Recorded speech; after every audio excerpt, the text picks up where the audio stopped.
वालेकुम। आज का जो हमारा यूनिट है वो है कोलीलिथिएसिस, जिसे हम गॉल स्टोन या गॉलब्लैडर स्टोन भी कहते हैं। ये और इसके हमारे पास ऑब्जेक्टिव्स हैं कि define cholelithiasis, identify types of gall stone, pathophysiology of cholelithiasis, sign and symptoms, medical diagnosis हम पढ़ेंगे, इनकी ट्रीटमेंट, नर्सिंग डायग्नोसिस क्या है और नर्सिंग इंटरवेंशन क्या है। पहले हम आते हैं डिफिनीशन पे। Cholelithiasis is derived from Greek word chole means bile, lithiasis means stone. Greek word से ये अखज़ है और इसका मतलब ये है कि बाइल स्टोन या presence of stone in the gall bladder is refer to as cholelithiasis. जब गॉल ब्लैडर में हमारे पास स्टोन होता है तो इसे हम कोलीलिथिएसिस कहते हैं। Type of gall stones, there are three types which is given below. Cholesterol stones 80% cholesterol by weight, vary in color from light yellow to dark green or brown and are all 2 to 3 centimeter in length, often having a teeny dark center spot. तो cholesterol stone जो है वो 80% cholesterol के बने होते हैं by wait, और वो किस तरह होते हैं कि सेंट्रल पोर्शन उनका डार्क होता है और एक्सटर्नल मीन्स वो येलो, लाइट येलो या डार्क ग्रीन कलर के होते हैं। उनकी लेंथ जो है वो 2 to 3 सेंटीमीटर होती है। दूसरा टाइप ऑफ स्टोन हमारे पास पिगमेंट स्टोन है, जिसमें जो कि स्मॉल डार्क स्टोन होते हैं, जो जिसमें बिलरुबिन होता है, कैल्शियम साल्ट एंड 20% कोलेस्ट्रोल होता है और ये बाइल में पाई जाती है।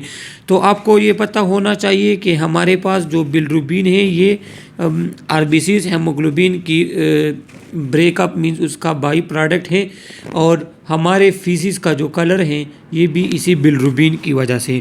तो पिगमेंट स्टोन में बिलरुबिन, कैल्शियम साल्ट और कोलेस्ट्रोल होगा। एक मिक्स्ड गॉल स्टोन होते हैं, typically contain 20 to 80% cholesterol. Other common constituents are calcium carbonate, phosphate, bilirubin and other bile pigment. Mix जो है उसमें सब चीज़ें होती हैं, कोलेस्ट्रोल भी होता है 20 to 80%, calcium carbonate, phosphate, bilirubin, ये सब चीज़ें बाइल पिगमेंट मिक्स चीज़ें इसमें होती हैं। Because of their calcium content they are often radiographically visible. और इसमें एक इम्पॉर्टेंट एमसीक्यूज़ हैं कि अगर आपके पास एमसीक्यूज़ आ जाए कि which gall bladder stone is radiographically visible, तो उसमें हमारे पास मिक्स्ड गॉल स्टोन होते हैं, क्योंकि इसमें चूँकि कैल्शियम कार्बोनेट होता है तो इस वजह से ये रेडियोग्राफिकली विजिबल हमारे पास होते हैं। पैथोफिजियोलॉजी क्या है इसकी कि cholesterol gall stone develop when bile contain too much cholesterol and not enough bile salt. Cholesterol वो बाइल गॉल ब्लैडर स्टोन जो कोलेस्ट्रोल से बने होते हैं तो वो कब ज़्यादा होते हैं, जब हमारे पास बाइल में बाइल साल्ट कम हो और कोलेस्ट्रोल की लेवल ज़्यादा हो। तो कोलेस्ट्रोल की लेवल जब हद से ज़्यादा हो तो वो स्टोन में कन्वर्ट होंगे और हमारे पास कोलेस्ट्रोल स्टोन जो है वो प्रोड्यूस होगा। 2 other factors are important in causing gallstones are incomplete and infrequent emptying of gallbladder may cause the bile to become over concentrated and contribute to gallstone formation। कि जब हमारे पास गॉल ब्लैडर जो है या तो वो वक्त पे खाली नहीं होता, अगर वक्त पे खाली होते हैं तो वो पूरा खाली नहीं होता, उनकी एम्प्टिंग जो है वो इनकम्प्लीट होती हैं या इनफ्रीक्वेंट होती हैं, जल्दी जल्दी वो खाली नहीं होता, तो उसमें हमारे पास बाइल की स्टेसिस हो जाती है और बाइल की स्टेसिस की वजह से वो बाइल कंसनट्रेटेड होता है और एक टाइम आ जाता है कि वो स्टोन में कन्वर्ट हो जाता है। तो ये भी एक काज है गॉल ब्लैडर स्टोन का। The second factor is the presence of protein in the liver and bile that either promote or inhibit cholesterol crystallization into the gallstone। और दूसरा जो फैक्टर है कि हमारे पास लीवर और गॉल ब्लैडर में प्रोटीन्स होते हैं जिसके 2 काम होते हैं, या तो वो हमारे पास कोलेस्ट्रोल के स्टोन के फॉर्मेशन को प्रिवेंट करते हैं, कोलेस्ट्रोल का स्टोन बनने नहीं देते, लेकिन उनका ये वक्त काम भी है कि कभी कभार वो उल्टा काम करते हैं और गॉल ब्लैडर स्टोन की प्रोडक्शन में काम देते हैं। वो गॉल ब्लैडर वो जो कोलेस्ट्रोल की क्रिस्टलाइजेशन कर लेते हैं और हमारे पास गॉल स्टोन प्रोड्यूस हो जाता है। तो ये भी दूसरा फैक्टर है कि अगर वो प्रोटीन जो है वो या तो कोलेस्ट्रोल को कंसंट्रेटेड जमा होने नहीं देते या फिर कोलेस्ट्रोल उनकी वजह से जमा हो जाता है, प्रोटीन जो है वो स्टिमुलेट करते हैं, प्रमोट करते हैं कोलेस्ट्रोल की क्रिस्टलाइजेशन को और गॉल स्टोन जो है वो प्रोड्यूस हो जाता है। इटियोलॉजी इसके क्या है कि cholelithiasis is mainly cause by obesity. Obesity, चूँकि ओबेसिटी में कोलेस्ट्रॉल लेवल हाई हो जाता है तो वो भी एक काज है इसका, उसकी वजह से भी हो सकता है। प्रेगनेंसी के दौरान भी होते हैं, क्योंकि प्रेगनेंसी में गॉल ब्लैडर पे प्रेशर वगैरह पड़ता है तो उसमें क्या होता है कि वो सही से कंट्रैक्टिलिटी वगैरह नहीं होती, गॉल ब्लैडर सही से एम्प्टी नहीं होता, उस पर प्रेशर पड़ता है, तो उस वजह से भी हमारे पास गॉल ब्लैडर स्टोन प्रोड्यूस होता है। Gall bladder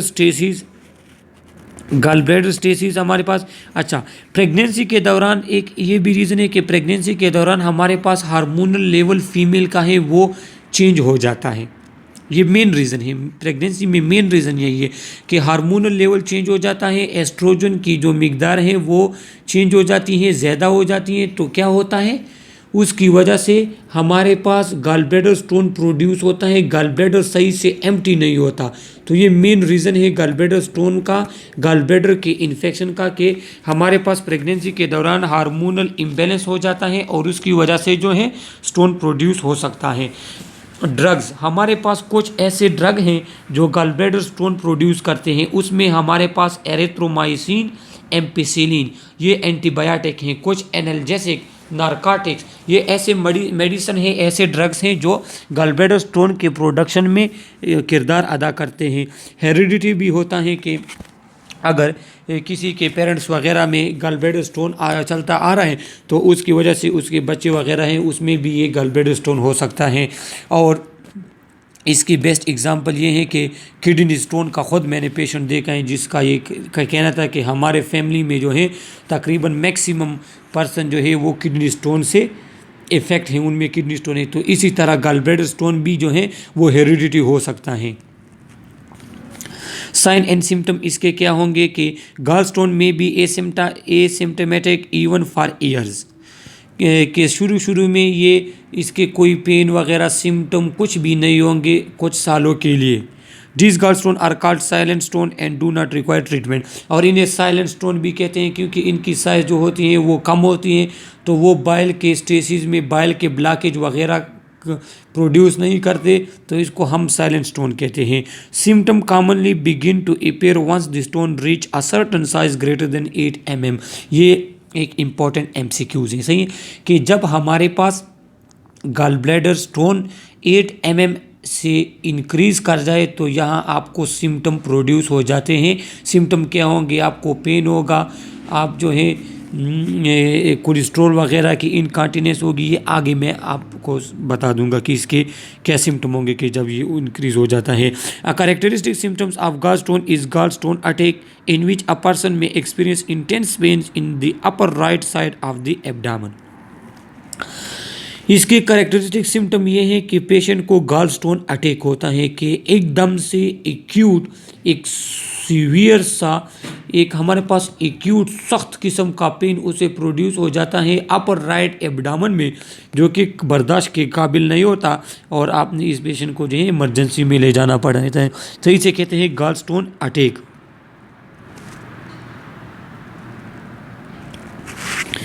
Often attack occur after a particularly fatty meal and almost always happen at night। ये गॉल स्टोन अटैक जो है पेन, सीवियर पेन है, ये अक्सर अगर कोई शख्स जो है जिसे गॉल ब्लैडर स्टोन है वो फैटी मील वगैरह खा लेता है इसके बाद या सोते वक्त, ये अक्सर होता है नाइट पे। इसका रीज़न ये है कि अगर दिन के वक्त आप चलते हो, फैटी फूड का तो रिलेशन ये है कि ये कोलेस्ट्रॉल स्टोन अगर ऊपर से आप और फैटी चीज़ ले रहे हैं तो वो फैटी मीन्स कोलेस्ट्रॉल वगैरह ये वो एक्यूमुलेट हो जाते हैं और आपको पेन हो सकता है। दूसरा रीज़न ये है कि नाइट के वक्त ये क्यों होता है, दिन के वक्त जब आप चलते हैं तो गॉल ब्लैडर जो है वो मूवमेंट करता है, उसमें जो स्टोन इधर उधर जाता है ब्लॉकेज प्रोड्यूस नहीं करता, लेकिन जब रात के वक्त आप सुकून से लेटते हैं तो वो गॉल ब्लैडर स्टोन जो है वो कभी कभार बाइल डक्ट में स्टक कर जाता है तो आपको सीवियर पेन होता है। इसलिए ये बाइल स्टोन अटैक जो है ये रात को होता है। एब्डामिनल ब्लॉटिंग आपको होगी, पेट में जो है वो गैस टाइप होगा, पेट दर्द करेगा। इनटॉलरेंस ऑफ फैटी फूड, आप फैटी फूड नहीं ले सकेंगे, जब आपको स्टोन हो तो फैटी फूड आप नहीं ले सकेंगे क्योंकि फैट्स की डाइजेशन तो हो नहीं रही, तो वो एक्युमुलेशन होगी तो आपको पेन हो सकता है।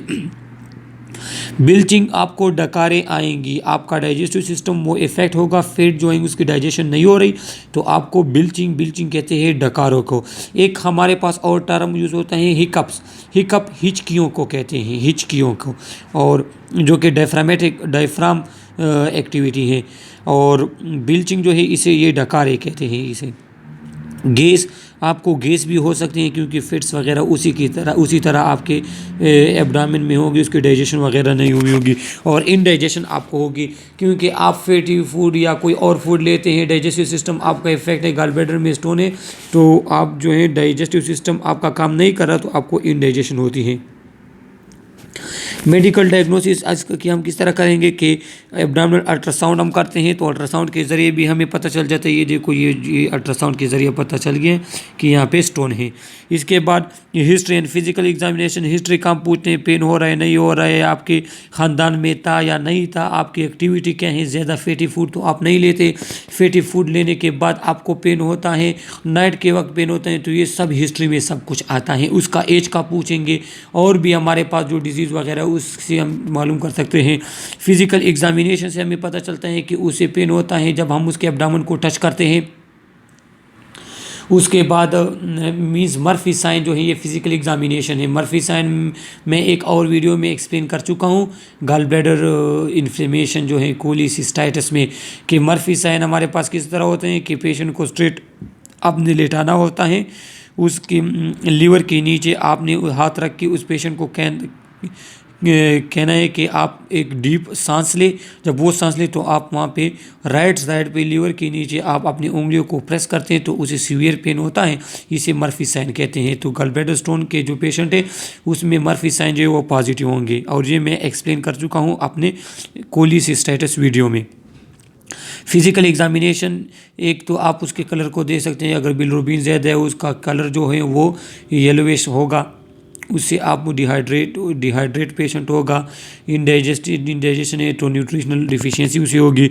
एब्डोमिनल सीटी स्कैन के ज़रिए भी आप चेक कर सकते हैं, और प्लेन एक्सरे के ज़रिए आप एक्सरे के ज़रिए भी चेक कर सकते हैं। ये देखो यहाँ इंसर्कल किया गया है, और एब्डोमिनल सीटी स्कैन करें उससे भी आपको पता चल सकता है।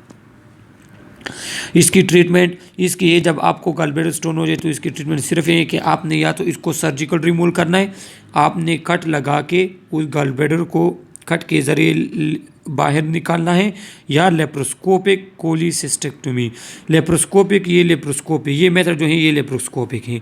इसमें क्या होता है कि इसमें ऐसा होता है कि ये एब्डामिन में 3 होल कर दिए जाते हैं, 3 होल, एक के ज़रिए कैमरा इंसर्ट करते हैं, दूसरे के ज़रिए हमारे पास जो है प्लकर, जिसे कटिंग वगैरह जिसे आप निकालते हैं, प्लकर वगैरह जिसे और यहाँ से हमारे पास एक सीज़र वगैरह इंसर्ट करते हैं। तो सीज़र के ज़रिए आपने काट लिया उसे, प्लकर के ज़रिए आप उसे बाहर निकाल लेते हैं, और कैमरे के ज़रिए आप देखते हैं। सही है। इसका फ़ायदा ये जो मेथड है इसका फ़ायदा ये हमारे पास मॉडर्न मेथड फ़ायदा इसका ये होता है कि इसके ज़रिए आप जो भी सर्जरी परफॉर्म करते हैं, या अपेंडेक्टोमी है या कोलिसिस्टेक्टोमी है, इसमें आप होल बनाते हैं बॉडी में, तो वो होल की जो रिकवरी बहुत जल्दी होती है। अगर आप कट लगाते हैं, मस्कुलर लेयर आप काट देते हैं, स्किन के बाकी लेयर आप काट देते हैं, तो उसका वो ज़ख़म का भरना वो लेट होता है ना, तो इसलिए ये लेप्रोस्कोपिक मॉडर्न मेथड है। और यही 2 रिमूवल है, या सर्जिकल रिमूवल करेंगे या लेप्रोस्कोपिक रिमूवल आप करेंगे। इसके कॉम्प्लिकेशन क्या होंगे? अगर आपको गॉल ब्लैडर स्टोन है तो कॉम्प्लिकेशन क्या होते हैं कि कोलिसिस्टाइटिस, आपको गॉल ब्लैडर इन्फ्लेमेशन हो जाती है, कोलिडोकोलिटिएसिस,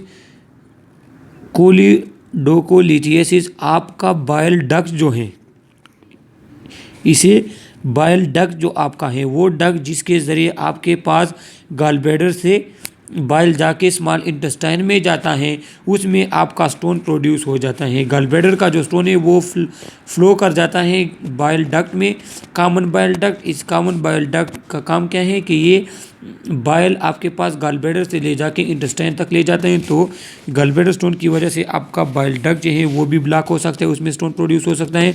परफोरेटेड गॉल ब्लैडर जो है वो परफोरेटेड हो जाता है, जिसकी वजह से आपका इन्फेक्शन, इन्फ्लेमेशन वो साइड आर्गन तक जा सकता है। गल ब्लैडर कैंसर, ज़ाहिर बात है अगर स्टोन प्रोड्यूस हो गया है, आपका गल ब्लैडर फुली इफेक्ट है, तो वो कैंसर की शक्ल इख्तियार कर सकता है। कोलेंजाइटिस आपको हो सकती है गल bladder bile duct. Cholangitis bile का डक्ट जो है, जो मैं कॉमन बाइल डक्ट है, उसकी इन्फ्लेमेशन। जब आपका गल ब्लैडर में स्टोन है, गल ब्लैडर में स्टोन है, उसकी वजह से आपको गल ब्लैडर इन्फ्लेमेशन होती है, तो वो बाइल डक्ट इन्फ्लेमेशन भी काज कर सकता है। पेनक्रियाटाइटिस, मैंने आपको ऑलरेडी बता दिया कि गल ब्लैडर अगर फुली इन्फेक्टेड है तो उसके साथ पेनक्रियाज भी आपके पास हैं, तो ये इन्फेक्शन उसकी तरफ फ्लो कर सकता है, पेनक्रियाज भी इन्फेक्टेड हो सकता है। गेंग्रीन और एप्सिस, गेंग्रीन एप्सिस किसे कहते हैं कि जब हमारे पास फंक्शनल सेल जो है वो नॉन फंक्शनल में कन्वर्ट हो जाए। गल ब्लैडर में स्टोन है, गल ब्लैडर इफेक्टेड है, तो इसके सेल जो है वो डैमेज होते हैं और आखिरकार जो है वो गैंग्रीन या एप्सिस में कन्वर्ट हो जाते हैं। Cholangitis, ascending cholangitis also known as acute cholangitis or simply cholangitis is inflammation of bile duct usually caused by bacteria descending from its junction with the duodenum, first part of the small intestine। कहते हैं कि जब हमारे पास duodenum से bacteria आके नीचे आते हैं तो उसकी वजह से हमारे पास बाइल डक्ट जो है उसकी इन्फेक्शन हो जाती है और इन्फेक्शन इन्फ्लेमेशन में कन्वर्ट हो जाती है और इसे कहते हैं cholangitis. It tend to occur if the bile duct is already partially obstructed by gallstone. और ये तब कब होते हैं, जब हमारे पास गल ब्लैडर स्टोन की वजह से गल ब्लैडर का जो स्टोन है वो बाइल डक्ट की तरफ आ गए और बाइल डक्ट जो है वो ब्लॉक हुआ है या फुली ब्लॉक हुए या पार्शली ब्लॉक हुए हैं, तो क्या होता है उसकी वजह से हमारे पास जो ड्यूडिनम से बैक्टीरिया वगैरह हैं वो डिसेंड कर जाते हैं बाइल डक्ट में और इन्फ्लेमेशन काज हो जाती है, इसे कहते हैं कोलेंजाइटिस। नर्सिंग डायग्नोसिस क्या होंगे? Acute pain related to gall bladder stone, gall bladder stone है तो इसकी वजह से आपको पेन होगा क्योंकि इन्फ्लेमेशन हो जाती है, वो जगह स्वेलअप हो जाती है, प्रेशर पड़ जाता है। Ineffective breathing pattern related to pain secondary to disease, देखो पेन के ज़रिए जो है हम प्रेशर लगाते हैं थ्रू एब्डामिनल, हम सांस लेते हैं, तो अगर आपको गल ब्लैडर स्टोन है, आपका पेट एब्डामिन जो है वो पेन कर रहे हैं, तो इसकी वजह से आपको ब्रीथिंग प्रॉब्लम होती है क्योंकि आप उस तरह एफर्ट नहीं लगा सकते। Risk of dehydration related to vomiting, आपको बार बार वोमिटिंग होती है, कोलेस्ट्रॉल ये चीज़ है, डाइजेस्टिव सिस्टम आपका इफेक्ट है तो आपको बार बार वोमिटिंग होती है, उसकी वजह से आप डिहाइड्रेशन में जा सकते हैं। Imbalance nutrition less than body requirement related to alter lipid metabolism and increase nutritional needs during healing. देखो फैट्स और लिपिड जो है ये हमारे पास मेजर एनर्जी सोर्स हैं। आपको पता होना चाहिए कि फैट्स और लिपिड जो है ये तकरीबन डबल या ट्रिपल एनर्जी प्रोड्यूस करते हैं एज़ कम्पेयर प्रोटीन और कार्बोहाइड्रेट। तो चूँकि एक गल ब्लैडर स्टोन के दौरान आप ये नहीं ले सकते, अगर लेते हैं तो ये डाइजेस्ट नहीं होते, तो उसकी वजह से आप न्यूट्रिशनल डिफिशियंसी में जाते हैं। और दूसरी बात ये है कि आप जब गल ब्लैडर स्टोन वगैरह का इलाज कर लेते हैं, इसको रिमूव कर देते हैं, तो हीलिंग के दौरान भी आपके पास एनर्जी यूज़ होती है, तब आप न्यूट्रिशनल डिफिशियंसी में जाते हैं। Risk for infection related to complication of disease, क्योंकि ये डिजीज़ जो है कॉम्प्लिकेशन, इसमें आपके पास इन्फ्लेमेशन होती है, इन्फेक्शन होती है, तो साइड आर्गन जो है उसको भी इन्फेक्शन प्रोड्यूस हो सकती है। इसलिए तो कहते हैं कि जब गल ब्लैडर स्टोन हो और 8 mm से ज़्यादा हो जाए और पेन सीवियर हो तो आपने इसको रिमूव करना होगा ताकि साइड आर्गन को इन्फेक्शन न लगे। Nursing intervention, monitor and record vital sign, administer medication as order. Vital sign आप चेक करें, nutritional vital sign, BP check करें, टेम्परेचर वगैरह चेक करें, क्योंकि अगर डिहाइड्रेशन में जा रहा है तो उसकी बीपी जो है वो लो हो जाती है, टेम्परेचर हाइपोथर्मिया में चला जाता है, तो आप ये चेक करें। मेडिकेशन आप एज ऑर्डर, जो है मेडिकेशन को प्रिस्क्राइब वो आप उसको ऑर्डर करें। Administer analgesic agent as order, analgesic pain killer आप देंगे ताकि उसे पेन ना हो। Place patient in low fowler position to facilitate breathing. Low fowler position किसे कहते हैं कि हमारे पास ये फोलर पोजीशन है, ये फोलर पोजीशन है, सही है। और लो फोलर या सेमी फोलर पोजीशन इसे कहते हैं, ये सेमी फोलर पोजीशन है। मैं आपको बता दूं ये कि आपने पेशेंट को फ्लैट नहीं लेटाना होगा, इस तरह लेटाना होगा, इस तरह, ताकि उसे ब्रीथिंग एफ़र्ट कम लगानी पड़े, क्योंकि वो अगर ब्रीथिंग एफ़र्ट ज़्यादा लगाएगा पेन की एब्डोमिनल पेन उसे होगी, जिसकी वजह से वो ब्रीथिंग सही नहीं कर सकेगा, तो ब्रीथिंग प्रॉब्लम में ये जा सकते हैं। तो आपने पेशेंट के बेड को इस तरह अरेंज करना है और इस तरह आपने पेशेंट को बैठाना है, जिसे पश्तो में हम कहते हैं कि पडडा बकीनी। Provide intravenous fluid and nasogastric suction, आप इंट्रावेनस फ्लूइड उसे दे ताकि वो है डिहाइड्रेशन में न जाए, और नेसोगैस्ट्रिक सेक्शन आप प्रोवाइड करेंगे ताकि ब्रीथिंग प्रॉब्लम ना हो, उसका एयरवे जो है वो ओपन रहे। नेसोगैस्ट्रिक सेक्शन किसे कहते हैं कि थ्रू नोज़ वगैरह आप सक्शन करें, ताकि मीन्स एक तो उसके एब्डोमिनल में अगर डाइजेशन नहीं होती तो एब्डोमिनल कंटेंट इस तरह एयरवे और एब्डोमिनल वे में जो फ्लूइड वगैरह म्यूकस वगैरह एक्युमुलेट हुआ है, तो आपने उसको निकालना होगा ताकि ब्रीथिंग वगैरह के लिए एयरवे ये चीज़ें जो हैं ये क्लियर रहें। Provide water and other fluid and soft diet, आप बार बार उसे वाटर देंगे ताकि डिहाइड्रेशन में ना हो, और भी फ्लूइड देंगे ताकि इलेक्ट्रोलाइट उसके बैलेंस रहे, और सॉफ्ट डाइट देंगे ताकि उससे ज़्यादा एफर्ट भी ना करनी पड़े और उसका न्यूट्रिशनल लेवल जो है वो भी नॉर्मल रहे। Observe for indication of infection, leakage of bile, obstruction of bile drainage, तो आपने इन्फेक्शन के लिए भी उसे ऑब्जर्व करना है, बाइल के ब्लॉकेज के लिए या ड्रेनेज के लिए, इन चीज़ों के लिए आप उसे ऑब्जर्व करेंगे। अगर प्रॉब्लम ज़्यादा होती है तो आपने सर्जरी के ज़रिए वो चीज़ रिमूव करनी है।